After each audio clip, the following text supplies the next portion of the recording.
If you're about to call time on your working career and you're not sure how to go it, well then stay right here, because I'm going to walk you through the whole process. I'm going to show you how to write a great retirement letter, have the conversation with your boss, and also tell you about the common mistakes to avoid.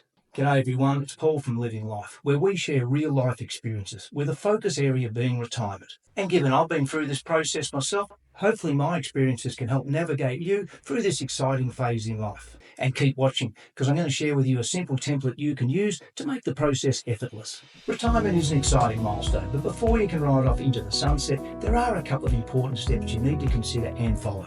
The first one is preparation. So before you have the conversation to give you notice, there's a few things you need to have in place. Firstly, are you actually ready to retire? Have you made the decision? And have you got your retirement plan in place? Because once you give your notice, there may be no turning back if you realise in hindsight you weren't ready. What if your employer wants to offer you more money or maybe a change of role, something part-time? Just keep that in mind because that could actually come up in the conversation. Being ready is super important because at the end of the day, this is something that should be done on your terms. The right way to give retirement notice. So what is the right way? Firstly, giving notice ensures for a smooth transition and it also preserves your reputation. Suggest checking your contract or your employment agreement. Be aware of what is the minimum notice period you need to give. Depending on your position in the organisation, a longer notice period may be required. Another little tip here is to avoid giving notice in peak periods. This also shows professionalism. And as we go through all the do's, remember I am also going to tell you about the don'ts, so keep watching. The conversation. How this goes really depends on the relationship with your boss, but there are a few key things you need to consider. Schedule a meeting rather than just dropping the news in an email. Be clear and positive. Let you know your decision is final, show gratitude for your time in the business, and be very clear about when your last working day is. I'm sure they'll go down well, and if nothing else, I reckon they're going to be pretty envious also. Now for writing the perfect retirement letter. So after having the conversation and the hard part now out of the way, it's time to write your retirement letter. My suggestion with the letter is to make it short, sharp and simple, as well as being professional. Starting with a very clear announcement, a defined finishing date, express your gratitude, offer to assist for a smooth transition. As I said, there's no need to make it long-winded. To ensure this super exciting time runs as smooth as possible and on your terms, here's a few things to avoid.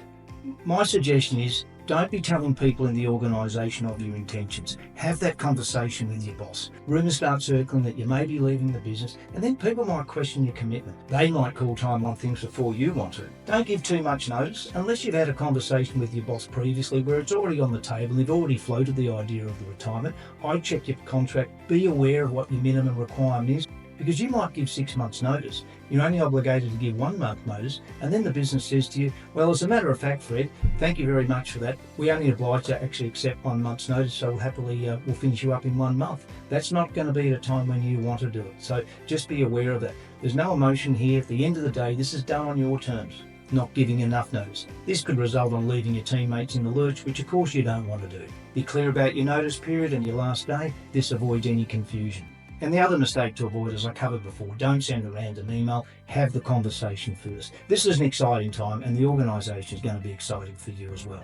So that's it. And now you have the tools around how to write a professional retirement letter, how to have the conversation with your boss, and how to avoid the basic mistakes. The other thing is, you're now ready, and to make this very easy, check out my email retirement letter template in the description box. So if you've already started thinking about giving your retirement notice, fantastic, congratulations. But drop us a comment in the box below because I'd love to hear your experience. If you found the video useful, be sure to like and subscribe for more tips around all things retirement. Again, I wish you well and bye for now.